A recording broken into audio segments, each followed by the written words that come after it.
There's something that nobody in Phoenix real estate really wants to talk about. And every year, there's certain Phoenix suburbs that families just quietly leave. Not because they're unsafe, not because they're bad, and not because they're falling apart, but because the lifestyle, the commute, the schools, or even the community dynamics changed faster than people were ready for. And if you're relocating from out of state, you need to know this before you buy a home.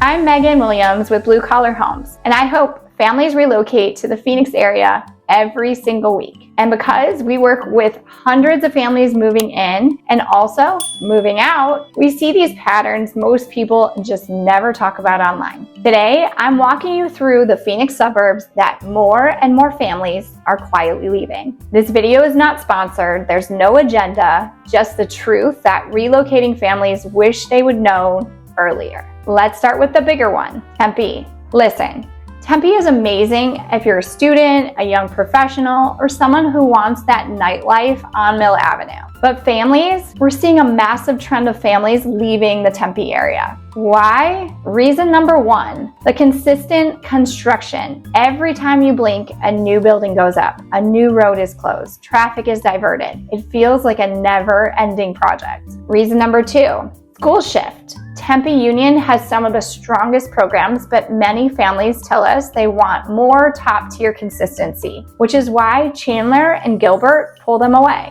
Reason number three, Tempe is becoming more and more transient. More rentals, more corporate housing, more short-term units, great for investors, not always great for families wanting stability. Tempe is not bad, but it's just not what many relocating families think it is. Now, let's talk about another suburb that people don't realize that a lot of families are leaving. Old Town Central Phoenix. Not to be confused with the Biltmore or Arcadia area. I'm talking about the vintage neighborhoods closer to downtown. Beautiful homes, great looking murals, cool food scene, but older systems, tiny closets, aged electrical and plumbing, and high utility bills, underperforming schools, and inconsistent street-to-street changes. Families who bought there for the charm or the architecture often end up leaving for practicality.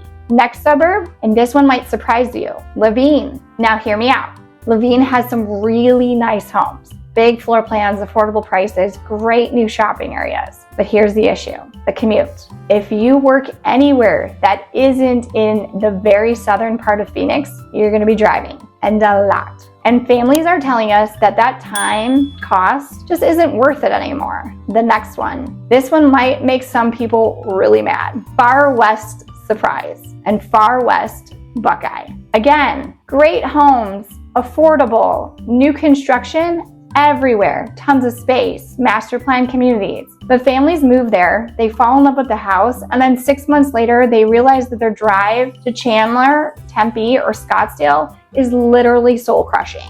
A 75-minute commute each way will drain your happiness like a leaking pool pump. If you work in the West Valley, these areas are great. If you work in the North or East Valley, don't recommend it. Now let's talk about a suburb that used to be hot, but families are leaving because they feel priced out without a true benefit. Scottsdale. Yes, Scottsdale is gorgeous. Amazing shopping, beautiful amenities, great dining, awesome golf. But families are quietly leaving Scottsdale because they're realizing they can get the same quality of life with bigger homes, better schools in places like Gilbert, Chandler, Queen Creek, or even East Mark and Mesa. That's $200,000 to $400,000 less. If you want the nightlife, Scottsdale is unbeatable. If you want a 3,500 square foot home for a family of 5, Scottsdale is no longer the deal people think it is. Now let's talk about another suburb that families are moving out of because of just that rising density.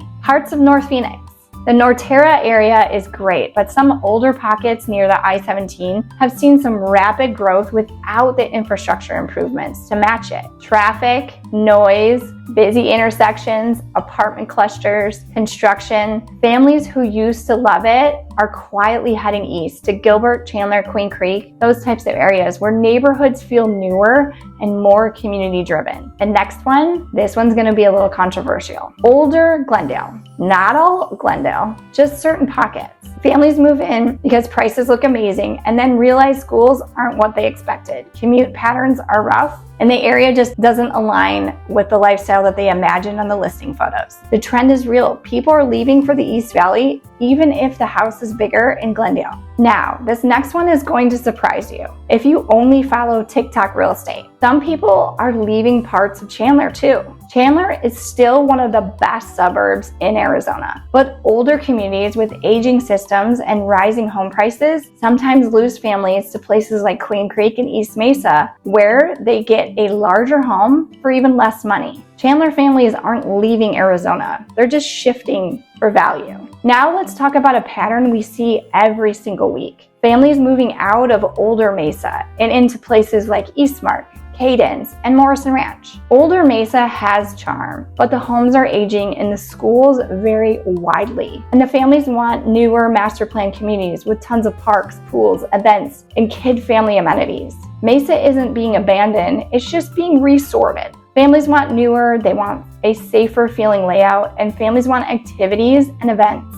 Now, I want to say something that most agents won't say. The suburbs people are leaving are not bad suburbs. They just don't align with what today's families want. Today's relocating families want newer construction, reasonable commute times, stronger school districts, community feel, parks, walkways, clean neighborhoods, shopping nearby, affordability, all wrapped into one. 20 years ago, people moved for affordability alone. Now, people move for lifestyle. Now, this is a twist that nobody considers. It's not about bad suburbs. It's about suburbs that no longer align with the values of modern relocating families. The city didn't get worse, the expectations got higher. People want bigger homes in cleaner neighborhoods with better schools and a shorter commute for a fair price. And right now, the East Valley checks those boxes better than many of the other parts of Phoenix. Gilbert, Chandler, Queen Creek, East Mesa, the southern part of Tempe in certain pockets, these areas aren't perfect, but they match what families want most. They want safety, schools, community, and stability. Now,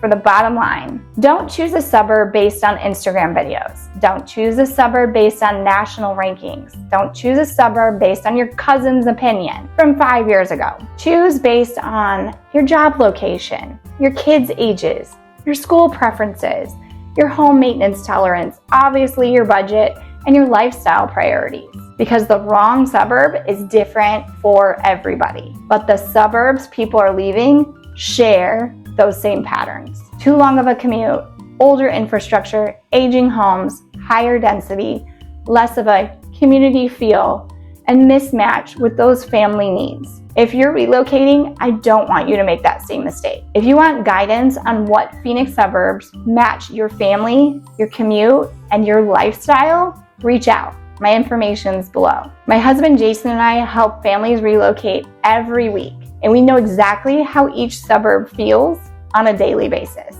If this video helped, hit subscribe, drop me a comment, and tell me which suburbs you want me to break down next. I'll see you in the next video.